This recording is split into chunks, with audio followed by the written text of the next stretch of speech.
Akan ada dua tarikan nanti itu, apakah karakternya yang menang atau Al-Quran. Kalau Al-Quran yang menang, karakternya akan berbaik. Tapi kalau karakter yang jelek ini yang menang, maka Al-Quran yang akan ditinggalkannya.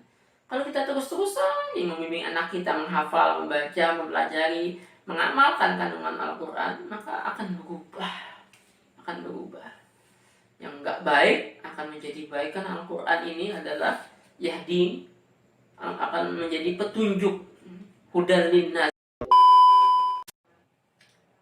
Assalamualaikum warahmatullahi wabarakatuh. Alhamdulillahilladzi khalaqas samawati wal ardh wa ja'ala adh-dhulumati wan nur, tsumma alladziina kafaru bi rabbihim ya'dilun.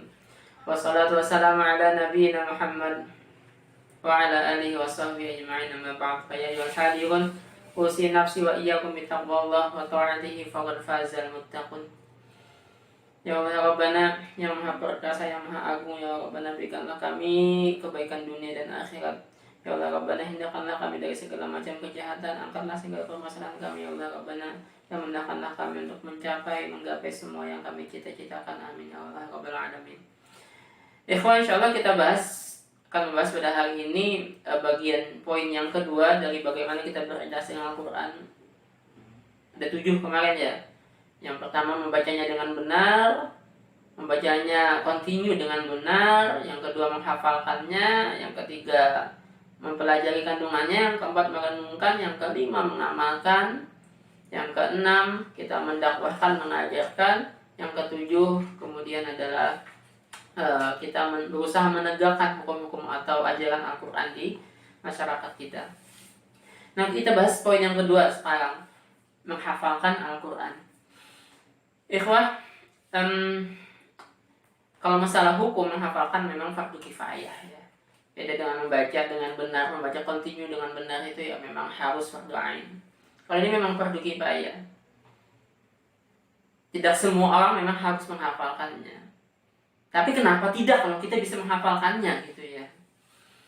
Karena ikhwah, ada 7 poin tadi itu, semuanya akan bisa tercapai dengan mudah. Akan bisa kita menjalaninya dengan mudah kalau kita sudah hafal dengan Al-Quran Al-Karim ini. Demi Allah ya ikhwah, akan beda sekali interaksi bersama Al-Quran orang yang hafal Quran dengan mereka yang nggak hafal Al-Quran. Beda sekali. Orang yang hafal Quran pasti akan jauh lebih betah bersama Al-Quran dibandingkan mereka yang nggak hafal. Orang yang hafal Quran pasti akan jauh lebih mudah memahami kandungan isi Al-Quran dibandingkan mereka yang nggak hafal. Apalagi masalah membacanya, itu terlebih lagi. Yang hafal Quran pasti akan jauh lebih banyak membaca Al-Quran dibandingkan mereka yang belum hafal. Karena kalau hafal kan bisa di mana aja kita membacanya. Naik kereta kita bisa baca sambil nyetir mobil, kita bisa baca sambil bawa motor, kita bisa baca sambil jalan kaki, kita bisa baca. Sementara kalau nggak hafal ya harus pegang mushaf kan ya. Apalagi juga tadi mempelajari kandungannya tadi. Orang hafal Quran pasti akan jauh lebih semangat mempelajari kandungan Al-Quran dibandingkan mereka yang nggak hafal. Karena masa sih kita sudah hafal Quran, kita sudah hafal sesuatu, nggak pengen tahu makna dari apa yang kita hafalkan. Contohnya kita misalnya hafal lagu bahasa Inggris misalnya, apalah gitu ya. Pasti kita pengen tahu tuh kemudian makna, arti dari lagu yang kita hafalkan itu. Kayak gitu juga Al-Quran. Masa sih kita tiap hari baca misalnya, amma yatasaalun 'anil naba'il 'azimil ladzi hum fihi mukhtalifun kalla saya'lamuna tsumma kalla saya'lamun. Masa kita nggak pengen tahu, nggak ngorek kandungan makna dari apa yang kita hafalkan itu. Nggak pengen tahu. Kalau kita amma yatasaalun itu apa, nih naba'il 'azim itu apa? Kalau kita hafalkan, maka kita akan jauh lebih mudah merenungkannya. Kita akan jauh lebih mudah mentadabburi isi Al-Quran. Karena di saat kita membacanya, atau siapa tahu kita di satu saat kita teringat dengan apa yang sudah kita hafalkan, maka itu menjadi bagian dalam kita merenungkan. Kita pasti akan diajak terus untuk mentadabburi apa yang sudah kita hafalkan kalau kita menghafal isi Al-Quran. Asal rajin murojaah ya. Masalahnya memang di situ. Orang hafal Quran nggak murojaah, iya Itu mah bukan hafal, namanya pernah hafal saja. Karena kalau kita hafal ya otomatis kita pasti akan rajin murojaah atau menghafalan kita. Kalau kita hafal Quran, maka mengamalkan Al-Quran itu akan jauh lebih mudah ya ikhwah. Kita akan didorong, diingatkan terus untuk mengamalkan, jangan meninggalkan apa yang sudah kita hafalkan ini. Dan mengajarkannya pun pasti akan jauh lebih semangat kita untuk mengajarkan Al-Quran ini. Kalau kita sudah menghafalkannya, karena kita udah punya bahan apa yang pengen kita sampaikan, apa yang ingin kita ajarkan dengan kita menghafalkannya tadi. Dan menegakkan Al-Quran ini pun akan jauh lebih semangat mereka yang menghafal Quran dibandingkan yang tidak. Karena kita lihatlah sirah, tarikh, sejarah Islam. Mereka para menghafal Quran itu bukan mereka orang-orang yang duduk di masjid diam, enggak. Mereka hafal Quran ini rata-rata mereka kemudian menjadi pejuang. Kita lihatlah ya peristiwa Bi'rul Ma'unah di masa Rasulullah SAW. Ada 40 orang saat itu kan, para penghafal Quran, para qurra yang tewas, yang dibantai saat itu. Sampai Rasulullah SAW baca doa kunut nazilah selama satu bulan. Perang Yamamah, perang melawan Musailamah al-Kadzdzab. Banyak sekali yang hafal Quran yang tewas di situ. Sampai kemudian Umar bin Khattab radhiyallahu anhu mengusulkan kepada khalifah saat itu Abu Bakar radhiyallahu anhu untuk membukukan Al-Quran. Jangan sampai Al-Quran ini kemudian hilang dari dada kaum muslimin karena banyaknya penghafal Quran yang tewas. Artinya mereka yang menghafal Quran ya pasti mereka adalah orang-orang yang semangat sekali untuk menegakkan hukum Al-Quran. Maka hafalkanlah ikhwah Al-Quran ini. Seberapa mampunya kita, maka hafalkan aja. Seberapapun kita bisa, kita mampu. Karena ikhwan, kalaupun misalnya nih kita cuma mampu satu hari satu ayat saja, karena itu udah batas kemampuan kita ya, faktor macam-macam lah gitu, pekerjaan lah, kesibukan lah, keluarga lah, faktor lah, usia gitu ya. Kemudian kita dipanggil oleh Allah, kita wafat, kita cuma sempat hafal 1 atau 2 juz. Ingat ikhwah ya, tetap ya, seberapapun banyaknya kita bisa menghafal ataupun seberapapun sedikitnya kita bisa menghafal, jangan ditinggalkan yang namanya murojaah ya. Berarti apa yang sudah kita hafalkan itu harus terus kita pegang dengan murojaah, harus terus kita genggam dengan murojaah. Kemudian malaikat maut menjemput kita, wafat kita, maka tetap nanti insya Allah kita akan dikumpulkan dengan mereka yang hafal Quran 30 juz nanti di padang mahsyar. Kita akan dikumpulkan bersama mereka. Kita akan mendapatkan kemuliaan seperti mereka yang hafal Quran 30 juz. Kenapa? Karena niat kita pengen ngapalin Quran 30 juz. Dan kita udah buktikan, sehari 1 ayat, sehari 2 ayat, sehari 3 ayat. Kita jalani terus kayak gitu. Maka kita tetap akan mendapatkan fadilat mereka yang hafal Quran 30 juz. Bukan cuma sekedar keinginan ya. Karena banyak juga kan kalau kita tanya kaum muslimin pengen hafal Quran, gak pengen.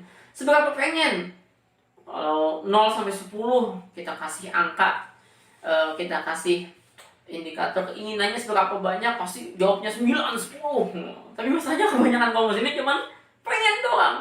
Ada juga yang sudah menjalani nih hafalan Quran, tapi di tengah-tengah ketika mengalami hambatan, mundur jadinya. Banyak juga yang kayak gitu sudah ngajar hafal Quran selama belasan tahun. Udah banyak sekali yang saya lihat seperti itu. Semangat di awal, tengah-tengah mengalami hambatan, mundur ya. Kata-kata sih sebetulnya masalahnya bukan masalah otaknya cepet atau lambat nangkap sih, bukan sih kata-kata masalahnya. Bukan karena dia pintar atau tidak, enggak. Masalahnya itu kata-kata pada ketekunan. Tekun menghafal dan tekun merojaah. Nah, itu masalahnya. Banyak kaum muslimin, banyak orang yang saya ajarin ngafalin Quran ini, KO-nya di tekunnya ini. Terutama apalagi tekun murojaah, ngulang-ngulang apa yang sebelumnya sudah dihafalkan, itu yang berat sekali. Saya selalu menyarankan apa yang kita hafalkan itu minimal sekali diulang 1 pekan sekali, jangan kurang dari 1 pekan sekali, biar tetap melekat di dalam pikiran kita. Maka menghafal ini menjadi kunci kemudian. Ini bukan menjadi tujuan akhir kita, ikhwah ya. Kita mengajak anak-anak kita menghafal Quran. Kita mendorong mereka, jangan anak kita juga ya, diri kita juga ya. Jangan sampai kita kemudian berpikir kayak gini. Nanti kalau anak saya hafal Quran, nanti bisa ngasih mahkota ke saya nanti di hari kiamat. Nanti bisa ngasih jubah kemuliaan buat saya nanti di hari kiamat karena saya hafal Quran. Iya, itu anak kita. Kalau kita, apa yang kita persembahkan buat orang tua kita? Masa kita pengen dapat kemuliaan dari anak kita dan mereka hafal Quran, tapi kita nggak mau memberikan kemuliaan itu kepada orang tua kita? Jangan sampai itu ya. Ya kita berikan sesuatu buat orang tua kita. Ya tadilah kita berazam, bertekad hafal 30 juz Al-Quran. Buktikan itu kemudian dengan kita menghafalkan sehari seayat 2 ayat. Dengan terus kita merojaahnya. Nah, kalau memang ternyata Allah mentakdirkan kita wafat sebelum kita hafal, insya Allah kita sudah dibangkitkan dan kita akan dapat fasilitas ngasih mahkota kemuliaan kepada kedua orang tua kita nanti dari hari kiamat. Dan ingat tadi ikhwah ya, kita kembali ke tadi, ini bukan tujuan akhir setelah hafal Quran ini. Bukan kemudian kita setelah hafal Quran kita udah kayak mendapatkan kebaikan dunia akhirat semuanya, tidak.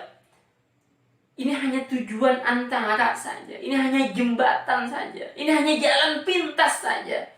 Kalau sudah ada jalan pintas ini tidak kita jalani, ya kita nggak dapat ke tujuan akhirnya.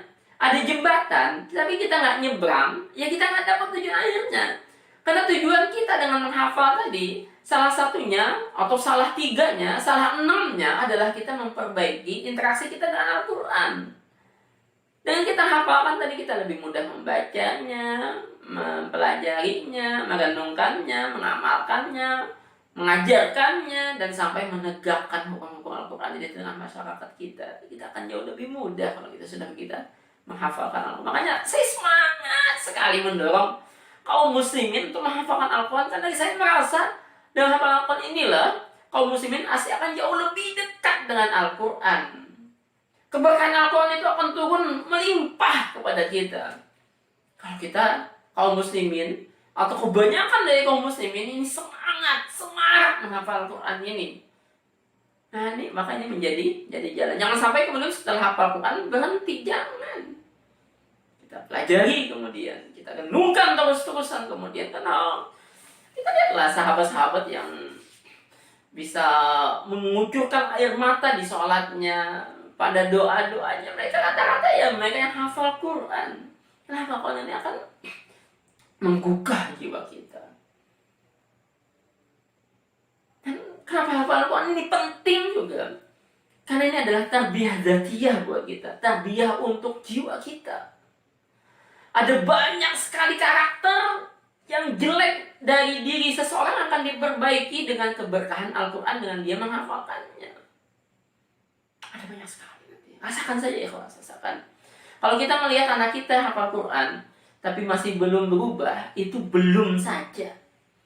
Kalau dia terus-terusan interaksi dengan Al-Quran, dia terus-terusan memperbaiki interaksi dengan Al-Quran, maka akan ada pada satu titik dia akan berubah secara total. Tapi harus terus-terusan. Makanya kalau ada seseorang yang karakternya nggak bagus hafal Quran, akan ada dua tarikan nanti itu, apakah karakternya yang menang atau Al-Quran. Kalau Al-Quran yang menang, karakternya akan berbaik. Tapi kalau karakter yang jelek ini yang menang, maka Al-Quran yang akan ditinggalkannya. Kalau kita terus-terusan membimbing anak kita menghafal, membaca, mempelajari, mengamalkan kandungan Al-Quran, maka akan berubah. Yang nggak baik akan menjadi baik, karena Al-Quran ini adalah yahdi, akan menjadi petunjuk, hudal linnas, hudal lil muttaqin. Jadi ikhwan, semoga kita semua bersemangat untuk menghafalkan Al-Quran. Jangan cuma kita dorong anak kita tadi, tapi kita juga dorong diri kita.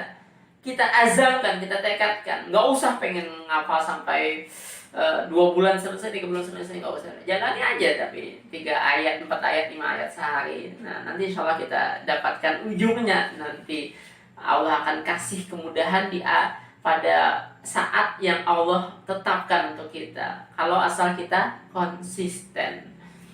Subhanallah wa bihamdik, asyhadu an la ilaha illa anta, astaghfiruka wa atubu ilaik. Wabillahi taufiq wal hidayah. Assalamualaikum warahmatullahi wabarakatuh.